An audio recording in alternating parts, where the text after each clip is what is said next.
Welcome back, everybody, and thanks again for being here. Thanks for tuning into this panel. This is the one everyone's been waiting for, the one on ransomware. We did an entire conference on this, so these panelists have to squeeze everything we had in that conference into just 1 hour. It's been sprinkled on and touched upon, but this panel is going to go into depth on it. Let's hit it right now and get into the introductions. Thanks again for joining us today, and keep it up. So our first panelist is Aravind Swaminathan, Global Co-Chair of Orrick's Cyber Privacy and Data Innovation Team. What makes Aravind perfect for this panel is not just that he is an IR expert through and through, having personally worked on more than 200 data security incident investigations, including enterprise-wide network intrusions, ransomware, national security attacks. But it's also that Aravind cut his teeth as one of the few truly bona fide cyber federal prosecutors, as an AUSA and as an assistant U.S. attorney, and a member of the elite squad of DOJ's Computer Hacking and Intellectual Property section, CSIPs. His mantra, which I read in a recent article he co-wrote on incident response, sums up his approach to incident response. Quote, "The time to begin defending a client against cybersecurity breach claims is, in fact, well before any breach has even occurred, by proactively advising clients on how to minimize their risk exposure." Perfect advice. Thanks for being here, Aravind. Can't wait to hear your thoughts. Welcome. Thanks, John.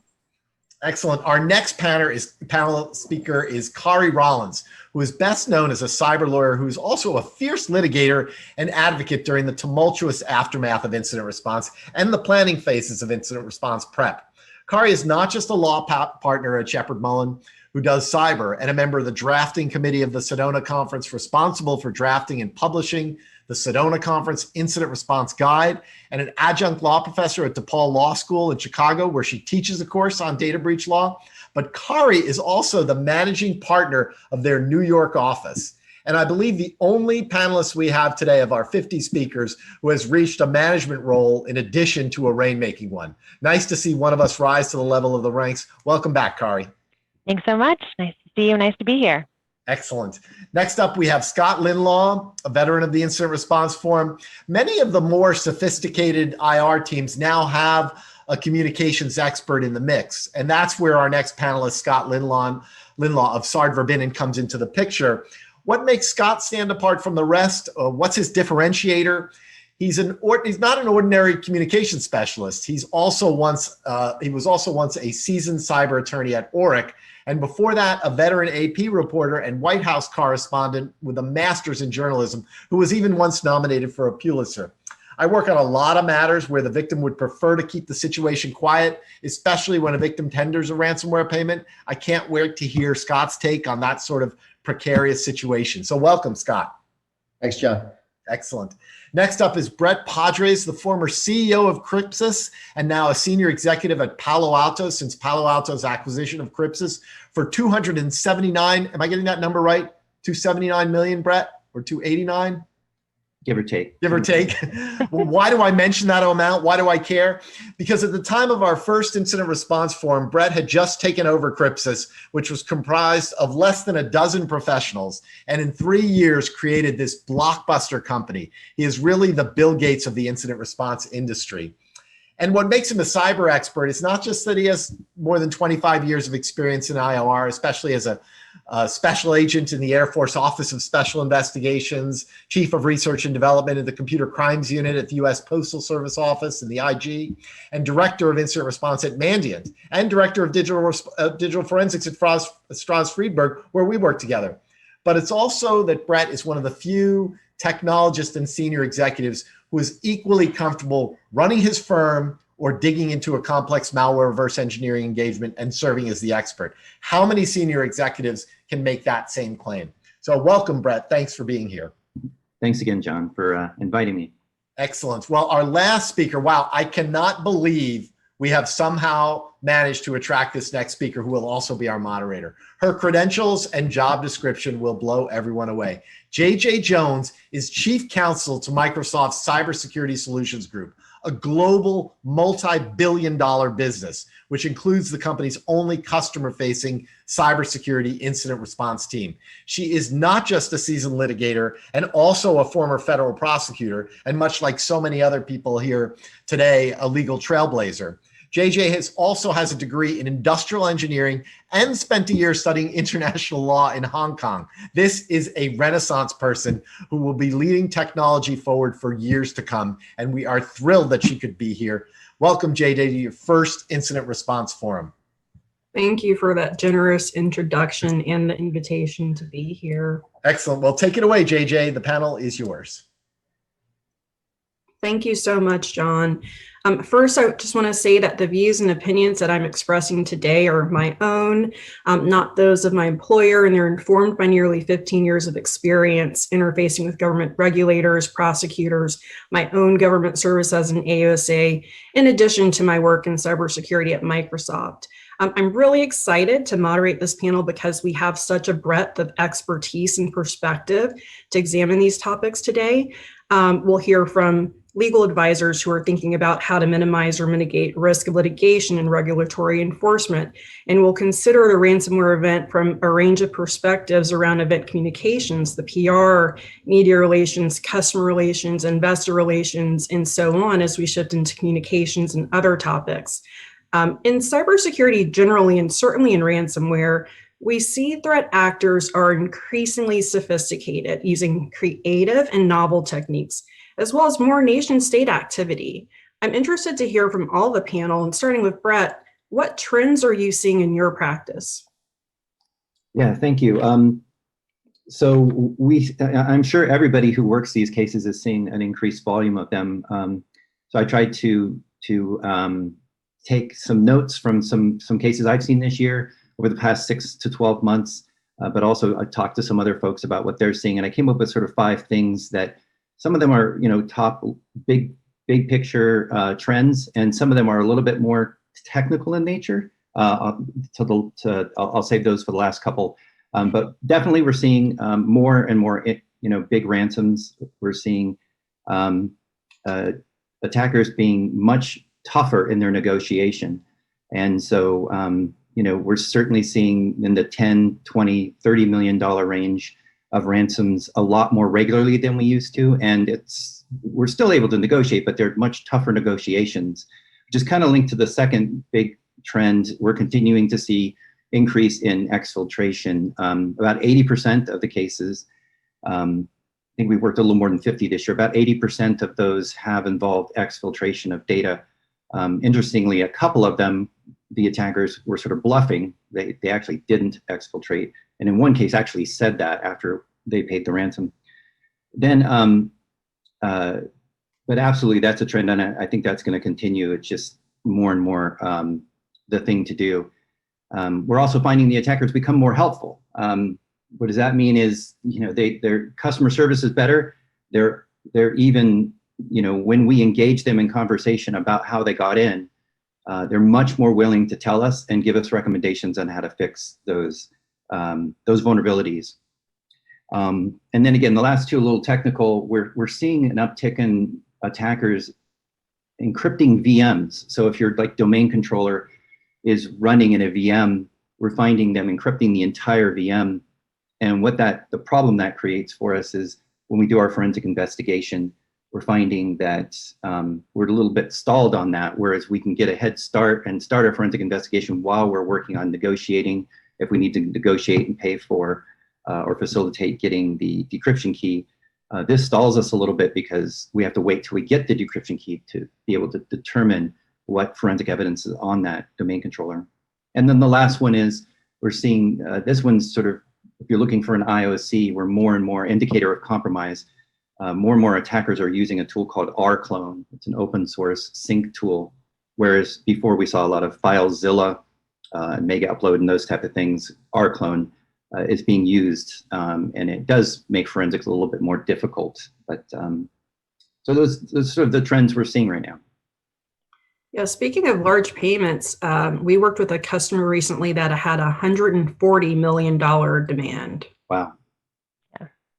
I've seen the same thing where the demands are getting higher and higher and constantly coupled with exfiltration. And I think that's reflective of the fact that the trend in ransomware today seems to be ransomware as a service, where you may actually have two threat actor groups working together. You have the threat actor group that obtains access initially to the system and then sells that access to the ransomware attack group so that they can then exfiltrate and encrypt. So we see them, we see footprints of two threat actor groups connected arguably to the same incident where they work together, and ransomware is being provided now as a service to other attack groups. So that seems to be a trend that I've seen in several recent ransomware events. And I think that's reflective of the larger demands and also the fact that data is being exfiltrated. And I think also because as you pointed out, Bret, the threat actors are sophisticated in their negotiations today. They will do you the favor of telling you that they'll provide you with an attestation that they've deleted the data and that they've returned it all. And then they will be so kind as to help you identify further vulnerabilities in your information security program and help you patch those vulnerabilities, after they've broken in. So, they do, I think, have a big heart these days, but that is another trend that I'm seeing as well. Yeah, and I think the other things, Bret, that you highlighted, I think are two really important points. One is the number of these ransomware attacks where the Active Directory is compromised, right, makes the investigations not only more complicated, but also take a lot longer period of time, because they've oftentimes been spending, as you know, long periods of time in the environment looking at a lot of different multiple systems. And so getting to deeper those forensics actually gets it more complicated and makes these these intrusions much more sophisticated. The other thing I just think about our clone in particular, right? Understanding what data was actually exfiltrated gets even trickier, right? Largely because if you look at the way our clone works and the threading that it applies, it's really difficult to map back and figure out, well, what data do they actually get access or acquire using our clone? And so that actually has been a huge stumbling blocks in our investigation and trying to discern what data was exfilled. Forget what data was accessed, but what data was exfilled, right? And then what are our legal obligations based on that? So I think the tooling has not helped us, even though they've been using it more commonly. Our clone still tends to be kind of an enigma when you're doing an analysis. I don't think you have other thoughts on that, Bret. Yeah, well, luckily they are helpful, and if you ask them, what data did you take? They're sharing directory listings, or in some cases, right, they're even making that data available to the victim to be able to say, okay, here's a copy of your data. You can log in and look at it if you want. So you just pay more, right? Yeah. And I think, and Bret, I think we've seen this in a couple of incidents where they're not going out and collecting directly from all of the different files individually. They're aggregating or finding easier aggregation points to take out, which, again, to Arvind's point, makes it even harder to evaluate where that data came from and what data was taken, because they're touching so many files along the way and then aggregating to take out. So if you just look at the point at which they took it out, it's not going to necessarily tell you that only that information in that system was taken, but it could have been taken from a whole slew of other systems. And I think that complicates the factors and the risk and the decision making when you have to assess whether you have an obligation to notify. What are you all seeing in terms of these security researcher claims where they're essentially asking for far more money than that company's bug bounty program would ever pay? I've definitely seen a rise in what I'll call sort of ad hoc or one-off security researcher demands. They'll reach out to through whatever cybersecurity or privacy mailbox that's available on the website of a company and identify that they've had a vulnerability and then demand money. I've seen it in the millions of dollars for the identification of the vulnerability, with the attached threat to, if you don't pay this, I will publish the fact of this vulnerability on a blog or sell it to another blogger who, has wider, access to wider media resources. So that there is a lot of nuanced negotiation that goes into how you respond to and investigate those types of claims. You, of course, have to take them seriously and treat them very seriously, and then evaluate how best to negotiate with the individual to, to pay them money if that is the path forward, and or evaluate the risk of the disclosure, because it may be such that the vulnerability is one that implicates a notice obligation already. So you're going to have to disclose as it is. So there are a number of factors implicated, but we are seeing a rise in bug bounty demands, not through your traditional structured bug bounty programs. Yeah, but one thing we've had really good success in doing is taking these gray hat researchers and forcing them into the bug bounty program and creating a prisoner's dilemma for them in terms of whether they participate or not, right? And so if you've done this before, and Bret's nodding his head because I think he has, but if you've done this before, basically what you do is when you hear from a security researcher, if you have an existing bug bounty program, you invite them to participate in the bug bounty platform. What you don't tell them is that they're the only ones that are participating, and they have to follow the rules of the vulnerability disclosure that coordinate with the program, and then they are also typically bound by the rules of the program. The prisoner dilemma that it creates is they have to disclose to you. Otherwise, there may be other people that they don't know about waiting in the wings also trying to disclose. And where it's sort of a first to file rule on the bug bounty, they're forced to disclose much faster and in the terms of the program. So you can actually force them into that construct if you have an existing program and you know how to use it. It takes a little bit of finesse and a little bit of nuance, but that's been a pretty successful way where the gray hat is holding the vulnerability essentially hostage until you do something for them. The trickier one that we've seen is where the researcher wants to get hired, right? They want to actually have a contract with you and they want to become your employee or your contractor. And then you get into really complicated situations of confidentiality, what the terms are going to be, whether you want to hire them, whether that's a payment for the bounty, whether that's a payment to keep their mouth shut. And so that you have to actually go through pretty delicately, forget all of the contracting issues. But that's the one I think that is even trickier, is just the sort of, crazy demand for payment that's outside the norm, right? How do you deal with some of those issues? And there's some tactical things that you can do from the prisoner's dilemma perspective in your bug bounty program, but there's also some things that you can do from a contracting standpoint that you have to sort of think through and be methodical about. That's a great point, Aravind. We got a question from the audience related to a point you made earlier, and the question from Harold is, how would more widespread use of encryption affect this increasing data exfiltration that we're seeing? And Bret, you may have thoughts on this as well. Yeah, unfortunately, it's not terribly helpful, right? Because where encryption can be most helpful is right data in transmit, whether it's across the internet or if you are using your laptop, and somebody could physically take it. With data on servers, most of the time, right, there's got to be some decryption mechanism to be able to read that, whether it's just user rights or application rights. If you're encrypting data in a database, and if you could request that data through the sort of elevated privilege of a user or an application, that's typically going to be enough to give you access. So certainly I can imagine some cases in which there would be, you could put some extra hurdles in front of an attacker with encryption to stop ransomware, but most of the time there's going to be a mechanism to get that data decrypted that the attacker is going to be able to utilize.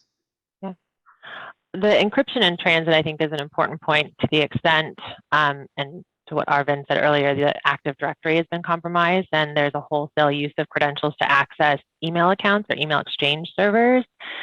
To the extent you have practices in place, cybersecurity practices in place that require and or encourage encrypted transfer of any type of sensitive personal data that may be triggering under the data breach notification laws, and you're not including the passwords or the decryption key in those same emails or even in emails near or around those, but it's communicated via a separate method.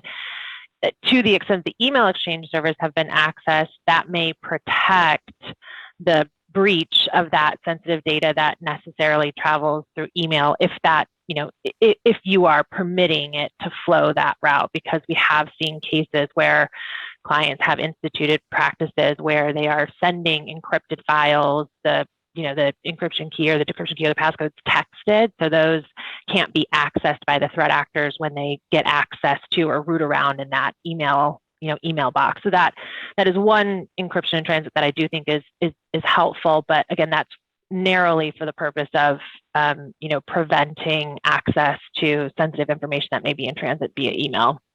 That's a good point. Yeah, thank you, Kari. Great point. I want to shift gears a bit and pull in Scott here. I'd like to talk about how you approach communications during a ransom event. Thanks. Well, first of all, let's step back and consider why communications are essential in one of these ransomware incidents. Because in the first instance, at the front end, at the early stage of the life cycle of one of these ransomware incidents, it might not be public. So why communicate? Why even think about communicating? The answer is reputation and credibility. These are hard-fought traits that a company or a public institution, battles to win, and they're easily lost in a crisis, a ransomware crisis like this. So thoughtful, effective communications are essential. It's not sufficient from our perspective to curl up, clam up, and say nothing. You have to at least be planning from the earliest moments to communicate. How do we attack one of these communications wise? 3 initial steps. Number 1, try and sort through what the facts are. That can be pretty difficult in the fog of one of these incidents, but at the most basic level, what has the ransomware actor done? Has it crippled systems through encryption? Has it stolen or exfiltrated information and posted it publicly or threatened to do so? What are the facts? Number 2, what are the audiences you must communicate with? In the case of a company, that's probably customers, employees, investors, news media. In the case of a university, that would include students, faculty, staff, etc. Always the news media in the background, always social media in the background. And number 3, what's the, we'll say, company's culture of communication generally, or the public institution? Aravind and I are involved in an incident right now where the victimized entity feels it owes the public a duty of communicating very transparently. So what's that culture? From there, it's, what's the strategy? What's the communication strategy? Making sure you don't over communicate, under communicate. Then aligning on base messages. What are we going to say to the relevant audiences? And then moving on, once you do align, to drafting those base communications materials. In the case of a public company, especially in light of recent SEC guidance that may include SEC Form 8K, it probably, in the case of a company, involves preparing talking points for live communications with customers or an email notification, probably communicating with employees through a town hall or an email. Media statement, you have to be prepared to communicate at least reactively with the media, and we can talk later about proactive. And by the way, on all this, we've put a 2-page kind of what to do, how to communicate effectively in the resources tab that people can pull down, or just send me a comment or send me an email. The next stage of the analysis is whether and how to communicate proactively. This is really tricky because a lot of companies in particular don't want to talk about this. But in any one of these incidents, we bring 2 initial factors to consider. Number 1, can you actually help stakeholders? In the case of when there's a serious breach associated with it, can you communicate through news media, through your own blog, to tell people to protect their personal information? And number 2, would communicating help you show that you're acting with integrity, being thoughtful stewards of your constituents' information? Again, looking to protect your own reputation. Other factors might include, in terms of communicating proactively, whether there's an appetite. Are employees very restless and anxious? Are customers asking a lot of questions? Do you have a vehicle for communicating proactively? How would you do it typically? Litigation risk, regulator risk, and whether, of course, you may have a notification obligation down the road. So those are some of the initial factors on how we would attack one of these communications wise. And I think communication and being thoughtful about communication is so critical, because it's often that you are forced to communicate with your employee base if your systems are entirely encrypted and they can't access their workstations in order to perform work. So you have to talk to them about what's going on and why. And that may be at a point in time, and likely is at a point in time before you even know the full facts or scope of the incident. And that may be true of the communications you have to have with customers if their orders are going to be delayed, or if your manufacturing facilities are down and they're not going to receive orders. And the struggle there is that you need to communicate. You have to communicate. You don't have all of the facts, and you're at a point in time when your investigation is just starting. You're likely just starting to negotiate with the attacker group to, whether to pay the ransom, to obtain, what we call proof of life, which is, that they have files, if they claim they have files, proof of decryption, and even try and understand, what the timetable is for you. But the bigger issue is that you have to draft those communications with sort of the end in mind, right? With the expectation that any one of those communications could find its way into a complaint against the company, whether from employees or from customers. And so you want to be, to Scott's point, really careful about not overstating the facts, but being truthful, so that as the facts change, and to the extent you have to provide additional communications, because you have to continue to communicate with your employees about when they're going to get access back to their systems, or with your customers, you need to ensure that you are comfortable if you see those communications come back at you down the road, because they could be, admissions of the company, or viewed as admissions of company in the cottage industry of data breach litigation that has cropped up these days. So I think communications, being thoughtful about your communications is really critical, and having folks like Scott on the line, as well as your counsel, and your own internal communications teams, is really critical, so you can try and mitigate the risk of those statements coming back to bite you. How do you think about internal leaks, and how broadly you share information, even internally, once you first realize there's been a ransomware event, and you're trying to just, investigate and figure out what happened? How broadly do you advise your clients to share information internally in order to do the investigation, and start to line up resources to do things like proactive comms or reactive comms? And how do you balance the risk of leaks? Yeah, I think close hold is the order of the day, because, there's not much advantage in the entire enterprise knowing about one of these, because they don't need to in terms of response. And it raises the leak risk, and it raises the risk of dissonance.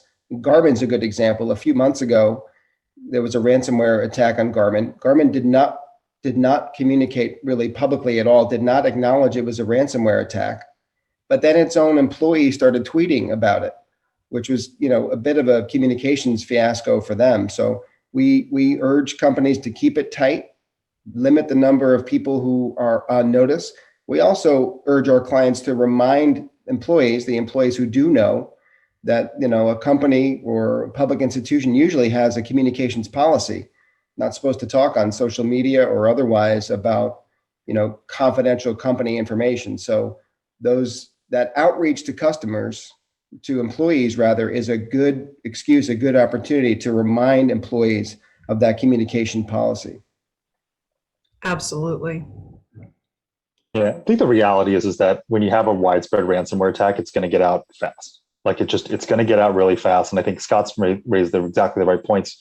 You just have to plan on communicating, and you have to, like Kari said, modulate how aggressively you want to communicate with how passively you want to do it, and understand that temperature may get ratcheted up on you without you wanting it to, and you have to be able to pivot. So when Scott talks about developing those comms early, right, and doing that and doing that with a thoughtful eye to what Kari indicates is sort of the litigation risk, it's sort of critically important, which goes back to the beginning, which is like, you can't do that in the heat of the moment. It's just untenable with all of the other workflows that are going on. It's almost impossible. So to kind of echo something that Scott said, the best crisis management plan is preparation, preparation, preparation. And so all companies should be planning on the possibility that they're going to have some major outage or ransomware situation, and they're going to need to communicate around it pretty aggressively so that those communications are baked and bought off on. And so you know the level of transparency you're going to communicate with, and you've thought through those issues, right? And then you've sort of practiced them and you understand what those are going to be. And the thing to flip on that is we're now, there's like an attachment of ransomware to an idea that really is around data extortion, where there's no real ransom event, right? There's no outage of systems or no inoperability or no inability to access things. It's really that the bad guy's just stolen stuff, and rather than monetize it himself, he's decided to extort you for it. That's another type of ransom situation. It's not classic ransomware, but it's another type of ransom situation. And you can, if you've thought through this issue, we've seen this more and more and more, especially in the Excellion breach. We're seeing this all the time, which, and I'll add to Scott, not only are Scott and I working on that, Bret's working on that with us too.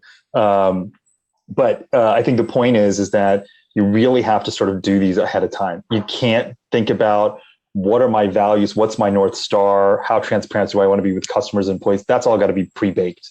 And some serious conversations need to be had before you get into that situation so that you can start to address the things. You can balance what Kari and Scott are saying ahead of time. And that's really, again, that goes just into planning. I think if I could add to that real quick. Sorry. On the planning piece, the thing that I see that's difficult for clients to do is to wrap their head around the fact that they think they may be in that position someday. Many of them want to be prepared, but they tend to set their sights at, if we get attacked, it's going to be, an advanced persistent threat. It's going to be, very, polymorphic. It's going to be, this advanced attacker, and they want to exercise that. And they really should be exercising some of the more, what they would consider the more commodity or more mundane things. I think that's changing because these ransomware attackers are getting more sophisticated, and large enterprises are getting more and more worried, and the attackers, I think, are targeting them more. But I certainly do see some clients who tend to want to think about what they think of as the more complex issues, where maybe they would have more time to think about what they're going to say, and they spend less time sometimes wanting to put energy around what would we do if we had a run-of-the-mill ransomware attack. Mm-hmm.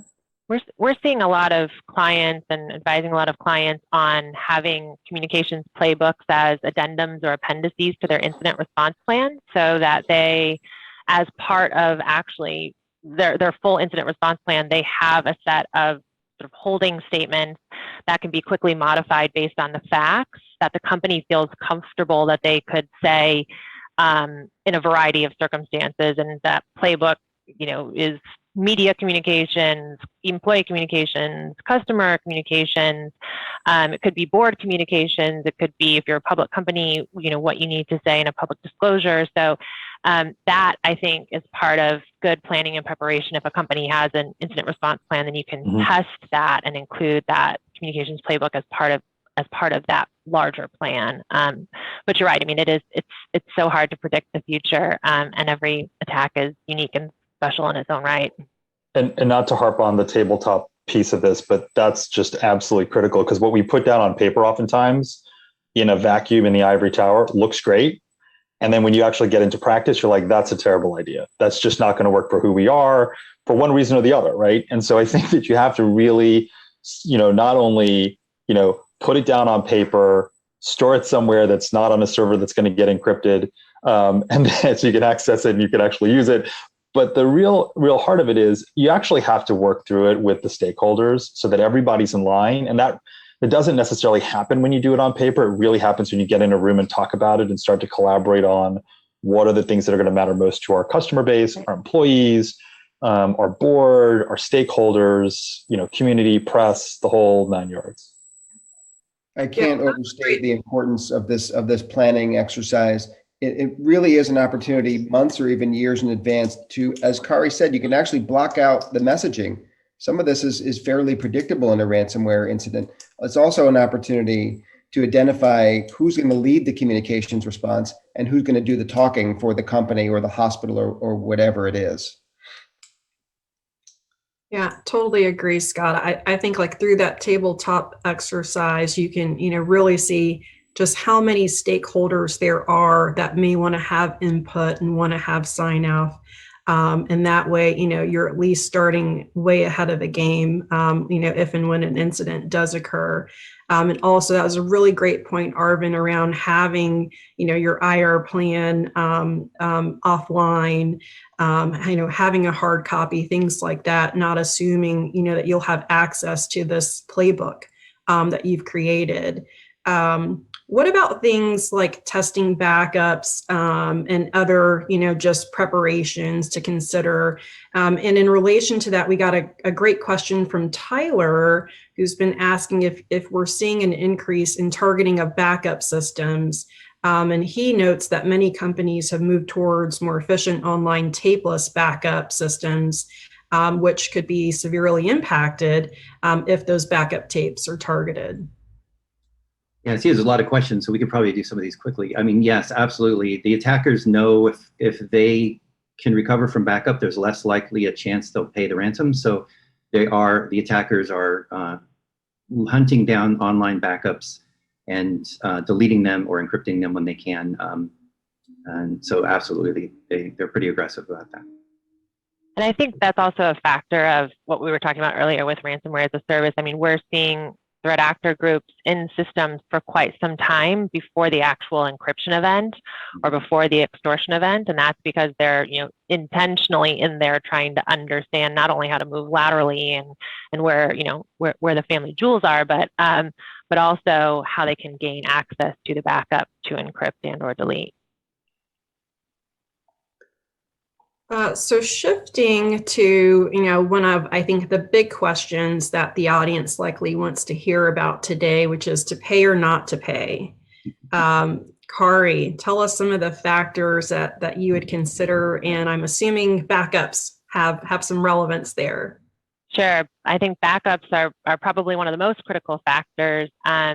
Questions like, how frequently do you back up? And if you were to restore from your most recent backup, how much information or data would you lose? And is that critical to the company? How long would it take you to stand your backups back up? If your backups separately, if your backups are deleted and or encrypted themselves, do you have the capability to rebuild quickly? Do you have a business continuity plan or disaster recovery plan that enables you to rebuild your systems quickly?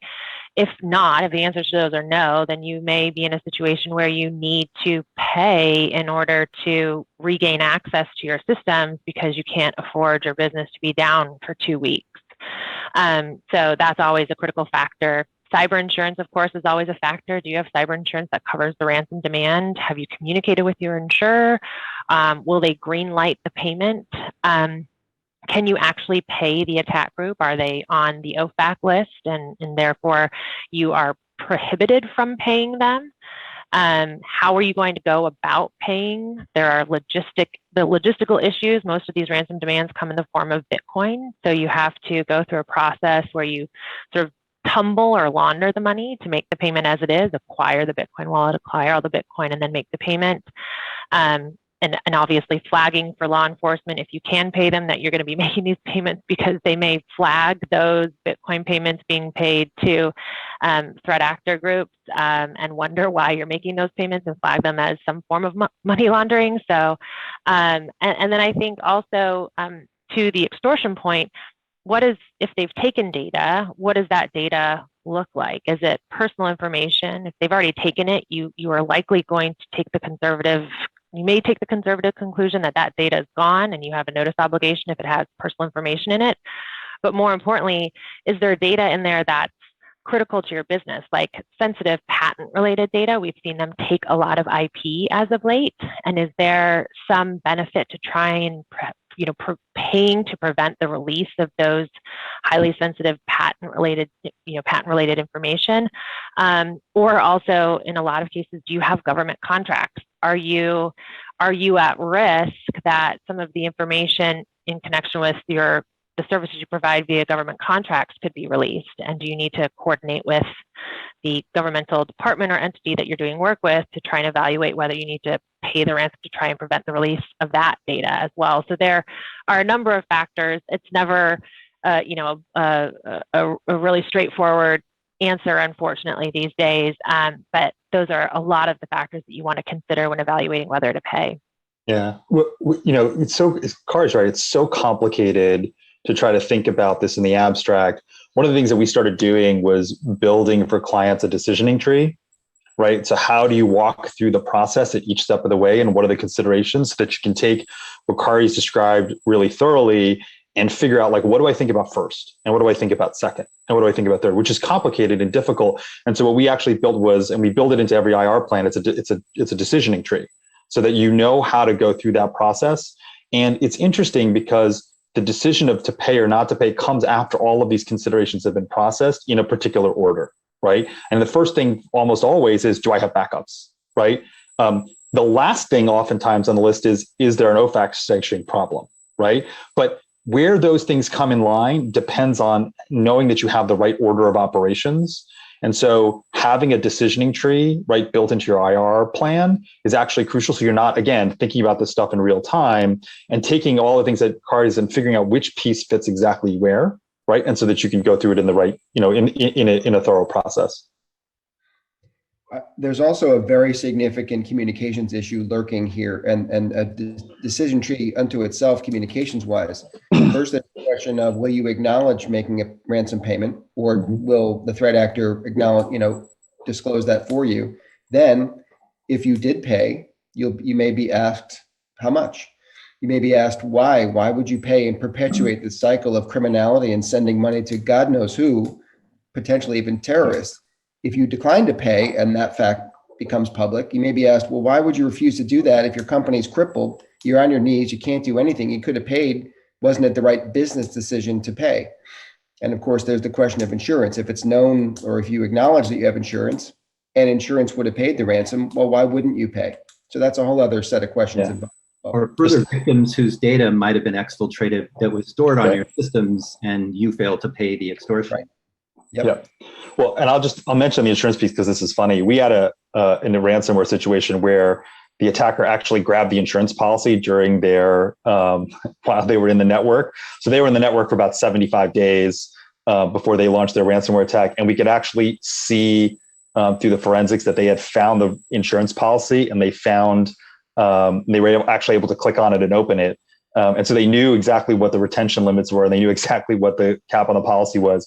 And then when they made the ransom demand, lo and behold, it was just below the limits of the policy and just enough to pay Bret and me to do the work that they had to figure out. So it was the whole thing was sort of hilarious in a weird way. But the fact that you have coverage and how you publicize that is actually information that the attackers actually value, right? Because if you don't have insurance and you can't pay and you're a small organization, that will actually change how they make a ransom demand payment, because they do some market research and they know about your company before they make the demand. And so, keeping those policies and the limits on those policies close to the vest, we actually think is really important. There's a lot of companies out there that will tout how big their policy is publicly. And we say, hold on a second, telling the bad guys you have a $100 million policy that can be accessed for ransomware, not such a great idea necessarily. It just kind of puts a bigger target on your back. And they'll bring it up during negotiation. Yeah. They will. They will. No, we had one too where it was generous that they left some money for you and Bret, Aravind, because we had one that was right at the policy limit at $40 million, and they told us that. So although on the if you don't have insurance piece too, or to the extent your company they've not done all of the research that they need to, and they've somehow hit a nonprofit or another organization that provides sort of critical services. I have seen, and these are few and far between, but I have seen a few rare instances where you're able to sort of negotiate via an impassioned plea, right? We don't have insurance. We're a nonprofit. We couldn't pay this. This would cripple the company. We provide, critical services to, communities in need. So I've seen that work, very rare occasions, but that is also, when you think about communications and whether to pay ransom, there are some, there is some room for negotiation in some instances. So we have a ton of audience questions on this topic, and I want to get to as many of those as we can.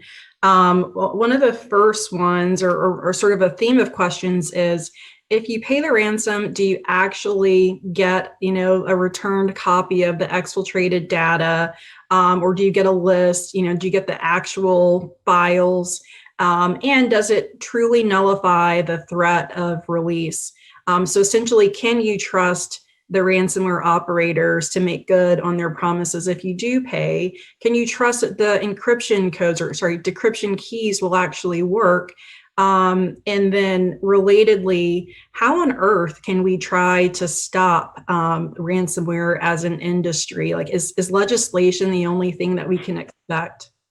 So I'll take the first one. I'm going to give Kari the hard one. But the first one is yes, no, and it depends. I think is the best way to describe it, really. And here's what I think is a better way of figuring that out. Every case is different. Every client is different. And every situation, therefore, is different.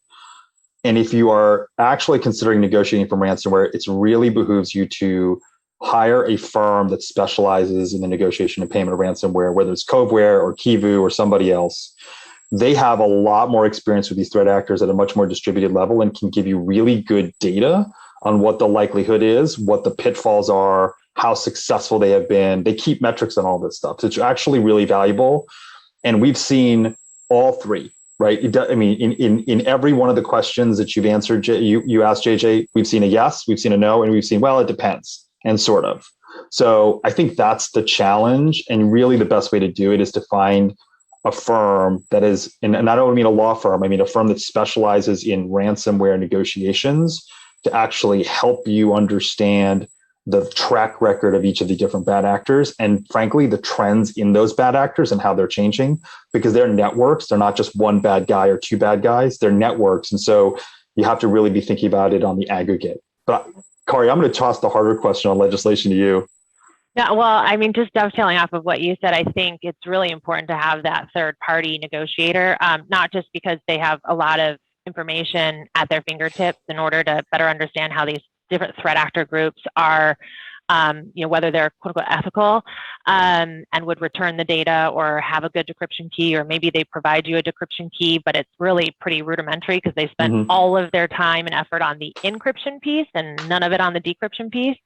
So, but to that point as well, having a third-party negotiator can also insulate the company, from unnecessary secondary attacks, or in the event you have to make a payment, they'll also be the ones that can help make that payment for you, and also, again, insulate your company from, secondary attacks when you start to make those payments. Because we do see instances where if you do decide to pay, then all of the other folks, all of the other threat actors out there, they start to see, oh, hey, this entity is making payments to this threat actor group, and they may then try and, attack that stream or that process itself. So it's great just from a knowledge perspective, but also from a security perspective. And I think, the question about, does that nullify a need to notify? And again, I think to Arvind's point, every incident is different, but if that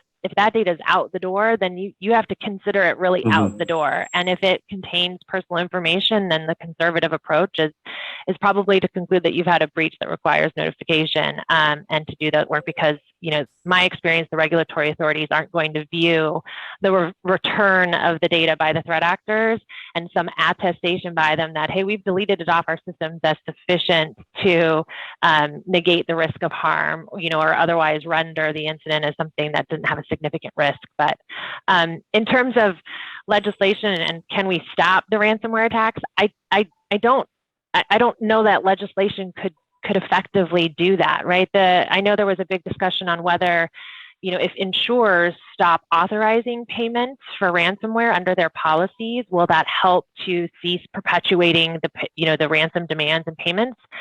From my experience, though, we were just talking about the fact that they look at insurance policies, they are going to attack and demand payment regardless of whether you have insurance to pay. Again, you can sometimes negotiate down, and I think they would do it regardless of legislation. And so it could be in a situation where, and we've had a client who had a threat actor on the OFAC list, they couldn't make the payment, or they could have made a decision to risk paying and suffer the consequences via the penalties, but the problem there is if we're prohibited from paying via legislation, then that could harm companies whose backups have been encrypted or deleted and they can't restore, and they're, you know, losing millions and millions of dollars for the 2 weeks that they're down or longer. So the OFAC rules, I mean, I don't rabbit hole on this, but the OFAC rules did have an immediate impact. When OFAC came out with its guidance and the hoo-ha that we had this past July, when OFAC started to actually indicate that it was going to become more active even before the guidance, actually had a pretty significant impact on the payments. And it actually ended up taking threat actor groups and just basically folding them because there wasn't really a pipeline of money to pay. And so, you know, that's a way to do it. But Kari raises the right point, which is like, well, then what do you do with the hapless organization who really needs to be able to do that because they're a healthcare organization or financial services or part of critical infrastructure, and this is the way to get back online, right? And so I think it's a great point, Kari. I see Bruce has joined us. I'm going to pass it over to you, Bruce, and thank you so much to this awesome panel. This was a fascinating conversation. Agree 100%. JJ, thank you so much for your job moderating and to the whole panel. What a great topic. It was not even part of this conference a couple of years ago. Now we have our own conference on it, and every time we have this panel, it just generates so many questions and so many interesting issues. So thank you. You guys did a terrific job. Our next panel is at 2:15 on retail, and we'll see you in a few minutes. Thank you.